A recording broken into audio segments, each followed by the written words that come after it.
much about people, relationships, grit, resilience, You and know, all of it. Gretchen, my son-in-law, he just went out recently to knock doors for the summer to Yeah. do fiber. Mm. And I asked him what the conversion rate was on knocking doors. And, he went out and he did really, really well. Yeah. But it was like a 3% conversion rate, if Oh, that. And every single day it was being told no, or people chasing you off their property, you know. literally. But I guess the question is that something that you learned, or did you feel like you had a leg up because of something in you that allowed you to not care about the no's as much? It didn't impact you.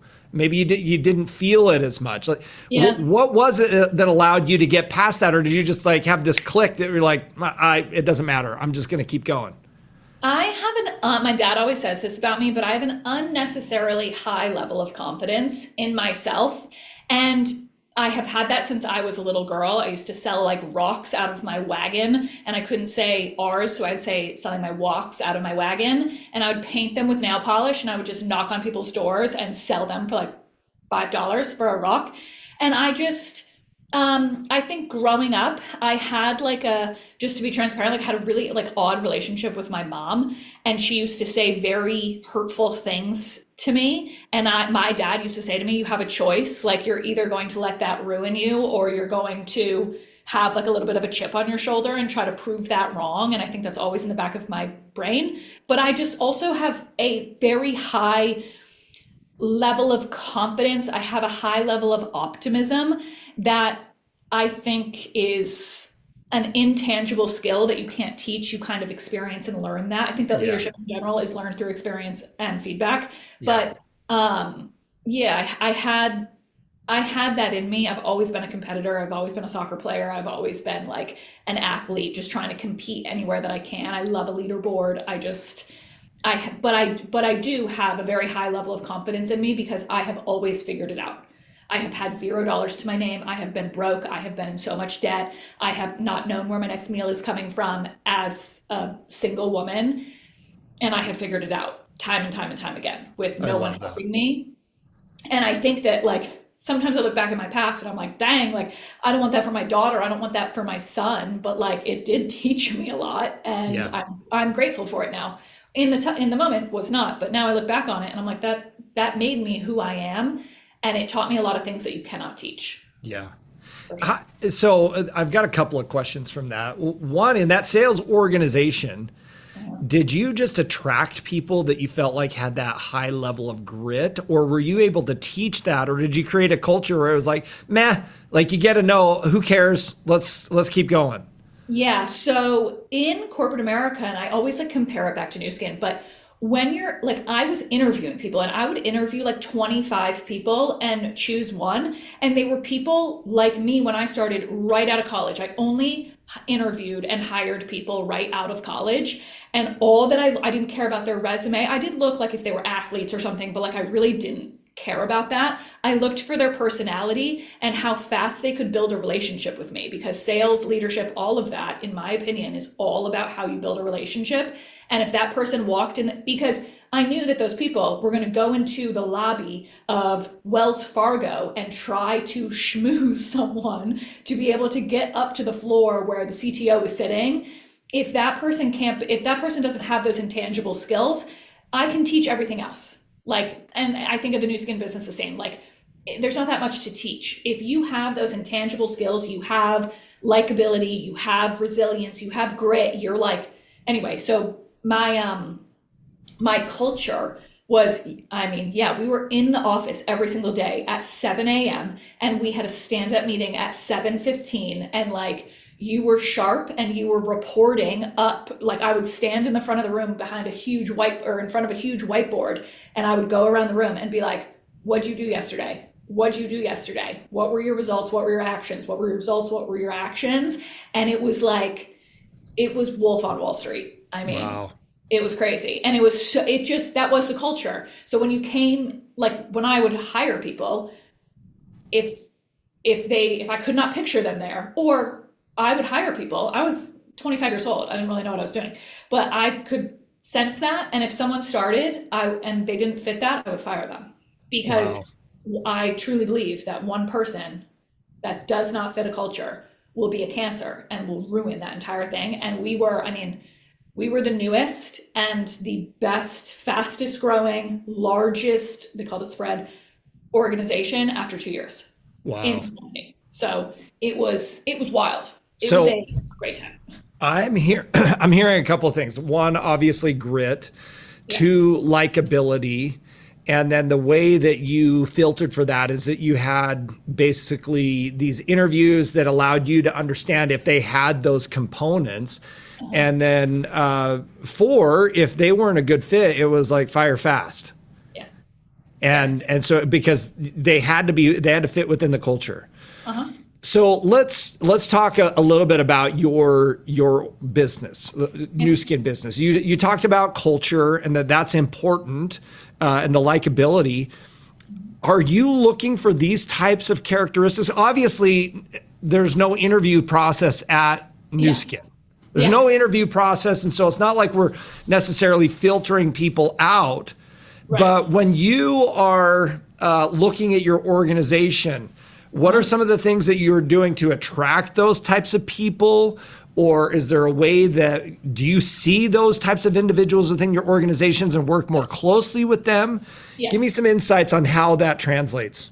Yeah, I think that there's beauty in being a leader, but like I am one singular person. I have skills and I have a lot of weaknesses. If I don't have a strong leadership team with me, I am nothing. My organization is nothing. It will not operate. Like I am one human being. I cannot do this entire thing. So when I am choosing my leadership team and who I work the closest with, who I bounce the most ideas off of, who I talk to every single day, those are people who have, yes, those intangibles, but also their skills are my weaknesses. And that is the difference between I was corporate America.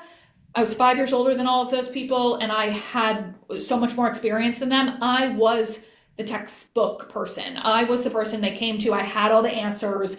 I was the person to like bounce ideas off of because everyone was very green and it was a different scenario. In New Skin, well, yeah, you're pulling people off the streets, as I say. You're not interviewing them. You're not checking their references. None of that. We really have no idea. And they're not like signing a W-2 and not taking another salary job or not paying them a salary. I can't have those same expectations. It is wildly different. I had to unlearn a lot of things. But yeah, one of the first things that I pick up on people is, excuse me, their intangible skills. And if I see intangible skills in someone and I like now know what it looks like personality wise if someone will be successful in this business. And a lot of that is grit, resilience to a no, self motivation. You technically cannot motivate. I cannot motivate someone. I can inspire them, but I cannot motivate them. Like, does this person have the want? And when you bring someone into the business, a lot of people don't care about this business. So I'm not expecting them to be like, oh, Gretch, like, yeah, I want to work 40 hours a week and I want to make millions of bucks and I want to do all this. I'm not expecting that. So it's just it's like right where that person is, do they have those intangible skills that I would expect right then and there, not Yep. a team elite. Yeah. You bring up a really good point because it's like, do you go out and you try to find those Gretchens in the world, those that have those skill sets and target those types of individuals and have the conversation with them and be like told no, and I think more often than not at New Skin, it's finding the individuals that don't have a whole lot of belief, like what you talked about, that like they have confidence in themselves. They're successful in one area of life. They've got high levels of grit. They've got that likability. Yep. But at the very beginning, it's not like they're jumping in like, I'm doing this 40 hours a week. Right. And so they have to like compound belief in almost the brand and in the products and in the team to be able to finally say, okay, this is it. And I'm going to spend the time doing it. Yeah. How do you help people walk that path? Because if that is the path that we're finding that most of these individuals that already have that innate skill set, Yeah. how do we help them have that belief to be able to focus on this more consistently or maybe on a full-time basis? Yeah, I talk a lot of money with those people and what the dream is and what the vision is. I'm a very big visionary. I'm a very big, hey, this is where you're at. This is what you've done in your life so far. I'm always looking for like successful, busy people. I think they're the best at this business because they're the most efficient, and they've clearly have some sort of success behind them. Not saying that those are the only people. I'm just saying that that's like an example of someone that I would quote target. But yeah, I vision with them based on their individual life. Like, where are they at? What do they want? Sometimes, like, something that will motivate that person is making $500 a month. And the next person is, they got to make $5,000 a month. The next person is $10,000 a month to make this be like a huge thing that is worth it for me. It's the worth of this business is different for every single person. So if that, am I answering your question? Yeah, no, that's absolutely, yeah. I can see that where it's individualized coaching and understanding what their needs are and what Yes. would get them going. And people have different levels of expectations of what their dream life looks like. Exactly. So once you get, cares. Yeah. what's that? Say that again. I was just gonna say, like, different cares. Like, some people don't care. They don't care about the money. They want something else. They want something that is of bigger purpose for them. They want to be a leader. They want something that's their own. They're a stay-at-home mom. They want something that's outside of their children. Like, everything is always different for every single person. And finding that. And I think that, like, and it's individualized. That's what makes this business, especially as a leader, can be difficult because everyone wants a system and everyone wants a box.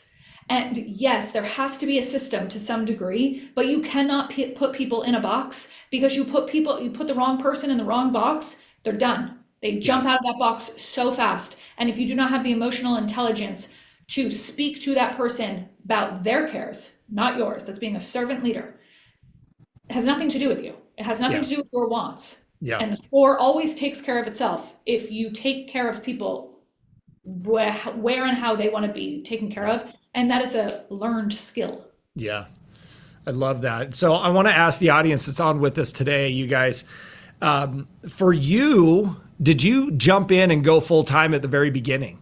Did you see the vision and you're like, oh my gosh, I'm doing this from the get-go?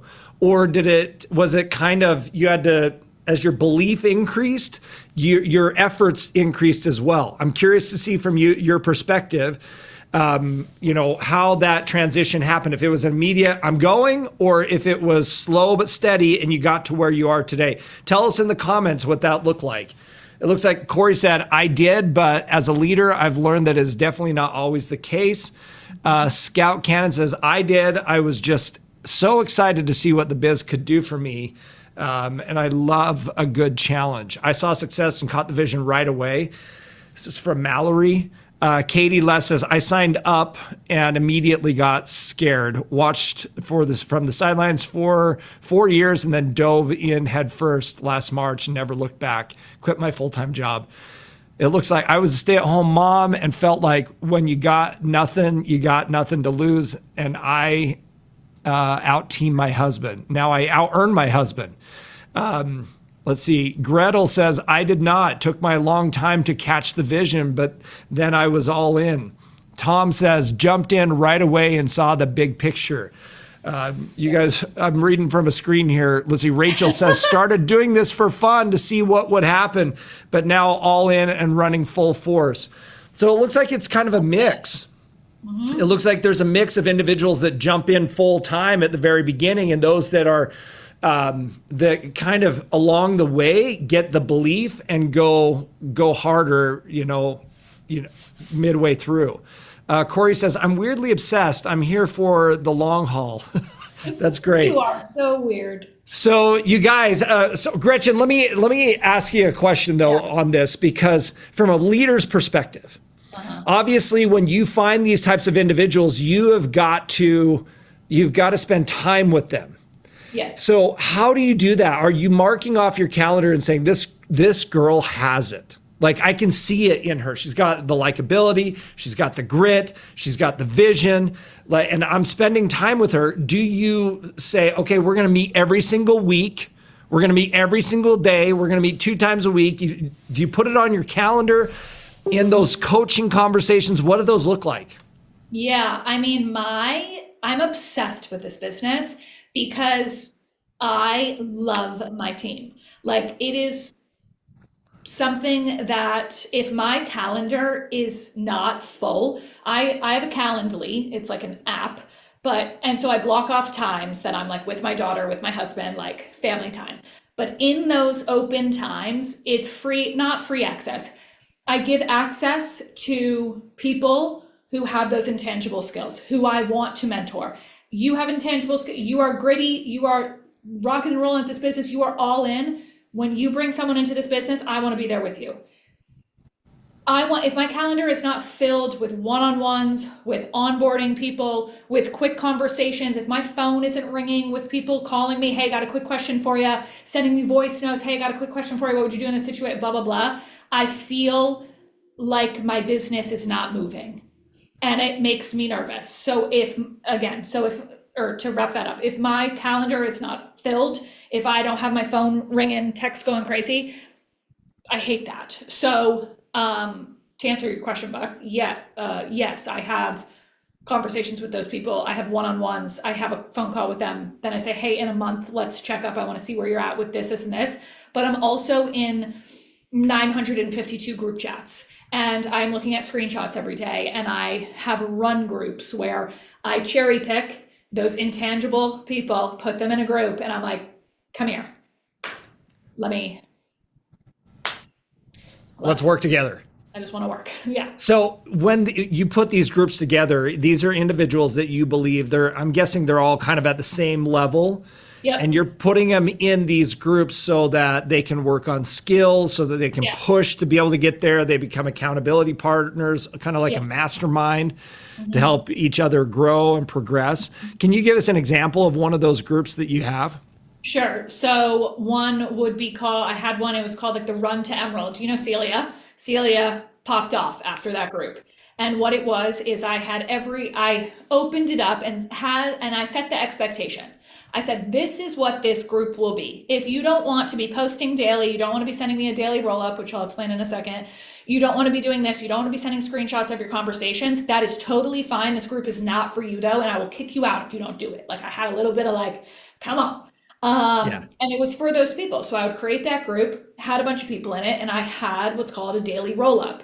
And the daily roll up was at the end of every single day. You can have one day off a week. So just say it was your day off if so. But every single day, every single person in that group is going to send a screenshot of 2 things and I would change it every week. So like a screenshot of you talking about a sub-friendly product, a screenshot of you doing attraction marketing, a screenshot of you having a conversation about recruiting someone into this business, a screenshot, blah, blah, blah, blah.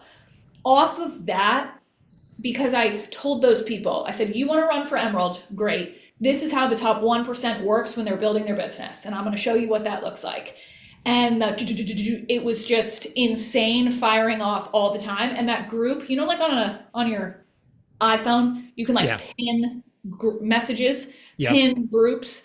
That thing was going off all day long. And my leaders all knew this is my concentration. These are the people that I'm focused on. I would have one-on-ones or onboarding calls with those people that they would bring into the business. They were my main focus. And people rose out of that group and some people didn't, and that's totally fine. But they saw what it was. That was me 2020, 2021, building my business, what I did every single day.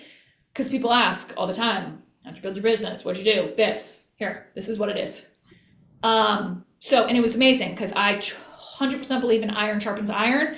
People rub shoulders with each other and they make each other better, they make each other worse. So you're in this group, you're seeing the action of other people, it's just going to rise you to the top or it's not. Those groups are insanely powerful. We're starting another one right now. And so are a bunch of my leaders starting their own individual ones, which is amazing. Running to Ruby, running to Punta Cana. So I'm very excited. I love that. So I see Kate in the comments says, Drew has been a game changer for my Daily business. roll-up. What daily roll up? Okay. Daily roll up. Daily roll up. I was like, Kate, this must be an app or something. So the daily roll up has been a game changer for my business and my team's business.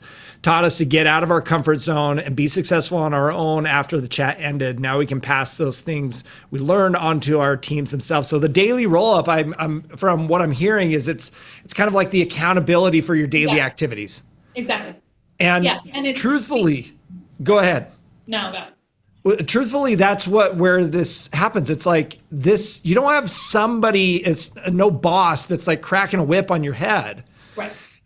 But it just like any type of endeavor, it's the daily activities. It's actually doing the work where you're going to get the results.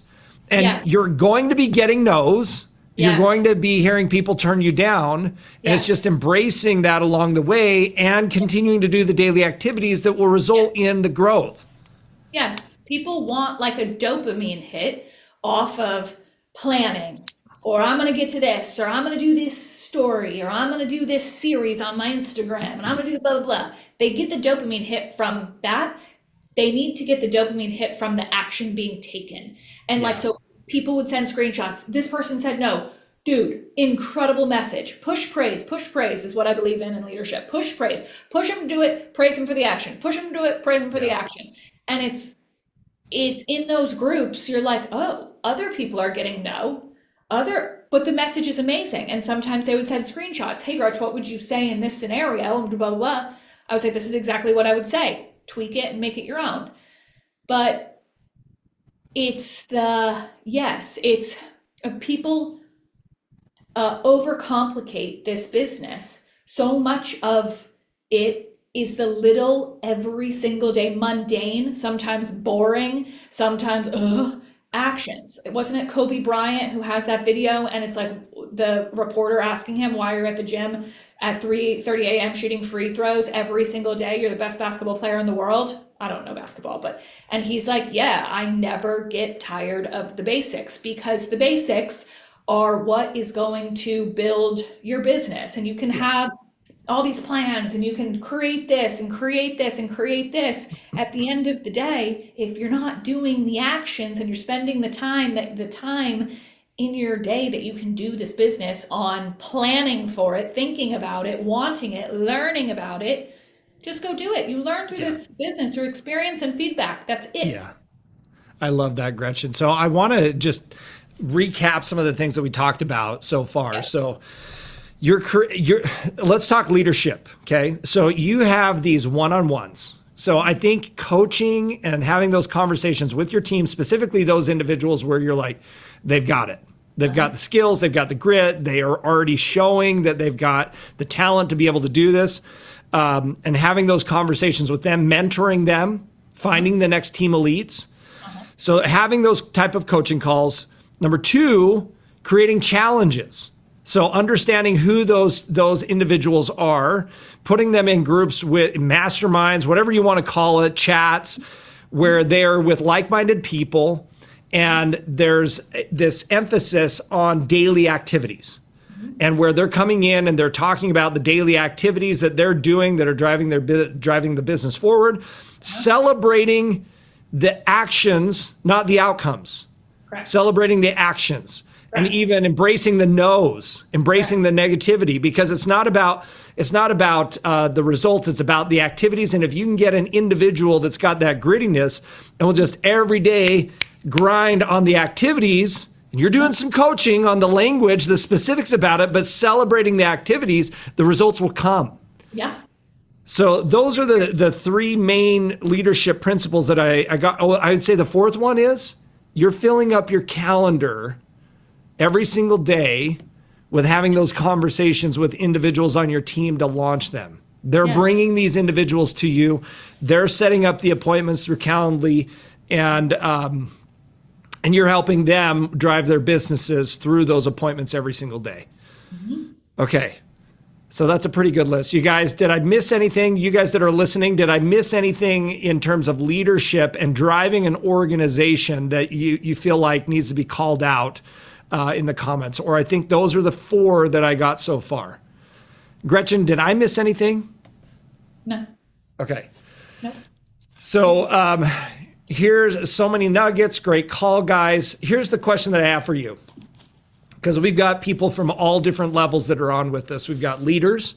And I think everybody that's on here, the reason that they're on is because they are a leader in training, or they are a leader of an organization. We've probably got some people that are leaders and are hearing this and like, oh, yep, I do that, I do that, I do that.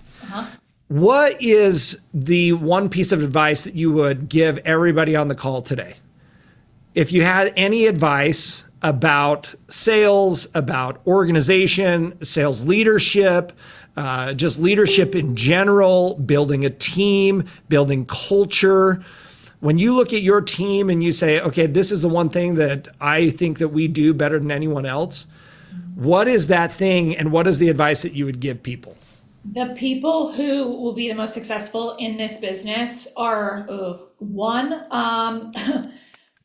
probably massive, messy action, and that you learn in this business through experience and feedback. The people who are the best so far, like it's infinite. That's the beauty and kind of like about this business is that you're never done. You can always get better. Like being a leader is not learned through a textbook. You can't take a course and be like, I'm a leader. You can't even hit a pin title in this business and say, oh, I'm a leader. That pin title could have been built through your team being amazing. You might not have taught them anything or led them any which way. You just kind of found and attracted really great people, which is amazing. But the people who are the best are the ones who constantly take messy action and they learn through experience and feedback. So if you are on this call and you haven't brought someone into the business in a while, you need to go do that, and you need to have someone who is a couple steps ahead of you, just had more experience than you, had more conversations than you, on that phone call with you, so that you can learn from them. Because a lot of people, they'll come to me, oh, Gretch, how can I be a better leader? How can I do this? I don't know. I have never been in a scenario with you. I've never been in the weeds with you. I've never been in the trenches. I've never been on a phone call with you to give you any sort of feedback, because I cannot take you through a course. I cannot have a one-on-one with you and teach you how to be a leader. The best things are taught as a leader, the best things are taught in front of other people. Hey, watch me do this, and then you're going to be able to do it yourself. You can make it your own way, but I'll do that for a couple weeks, and then I'll be on a call with one of those leaders, and I sit silent on the phone. Like, you said exactly every single thing that I would say as well. Yeah. And I don't think that I am smarter than anyone. I am the opposite. I just take massive, messy action again and again and again. So I will just learn 5 times faster than the person who started the same day as me. And that's how you learn in this business. Yeah. It's all relationship building. It's all communicating with different walks of life, different people, different wants, they say this at the core of this business, there's not that much to teach about the business. It's, can you emotionally connect with someone? Can you build a really quick, genuine relationship with them? I'm not saying you need to be that person's best friend, but can you build some sort of common ground, some sort of likability between the two of you? And can you lead that person to do what the actions that they should be doing to get to their result at that time? Yeah. So my advice to anyone is, stop getting dopamine hits off of planning, wanting, listening to calls, listening to self-help books, read them, but you have to take action off of them, because otherwise you're just filling your brain with amazing knowledge, but you're not doing it. And that's how you learn. Gretchen, I love that. That is so good, because you find a lot of people that are always getting ready to get ready. Yeah. Instead of actually taking action. I was just listening to a trainer that's been in direct sales for decades, and that was his big takeaway, was like, take massive action. Yeah. And we've heard that from time and time again, take massive action. And if you go out and you give it a 30, a 60, a 90-day sprint, Yeah. where you're like, I'm clearing the calendar, I'm going to be focused on this and do these activities at a much higher level, Yeah. then the outcomes will come. And you can't do that all the time, but you have to take massive action. And for those of you that are saying, ugh, like, I don't know what to do, get with someone that can. Know Like what what to you, do. yeah. My brother is a doctor. He's a surgeon. And in medical school, they teach they call see one, do one, teach one. See one, do one, teach one. So you, first of all, you see it, then you're doing it with that individual, and then you're teaching it to somebody else. And when you go through that process, you now know the principle. And it's the same with anything, even in this business, you guys, you see one first from your leader, do one yourself, and then get really good at teaching other people how to do it, and your business will duplicate. You will start to grow. But yeah, Gretchen, I love that advice. Messy, massive action is the best teacher you could possibly have in what drives success. Amen. All right, Gretchen, this has been incredible. This has been a ton of takeaways, a ton of great learning, not only in just sales and skills and personalities, but in leadership, especially in direct sales overall. This has been awesome. Thank you so much for being with us and taking some time out of your day. Ladies and gentlemen, give Gretchen a big thank you in the comments. And I hope you guys took tons of notes and implement this. In fact, here's the challenge for today. Go take massive action. And don't just do it today. Clear out the calendar and take massive action with you and your organizations here over the next 30 days and make July the best month that you've ever had. And for those of you that are like, ugh, I don't know what to do, get with somebody that does. There's somebody that knows the business, somebody that knows the products, somebody who knows the compensation plan, somebody who knows direct sales better than you. Go and ask them, take people to them and allow them to hear what they have to say about it. And you guys, you're going to have success.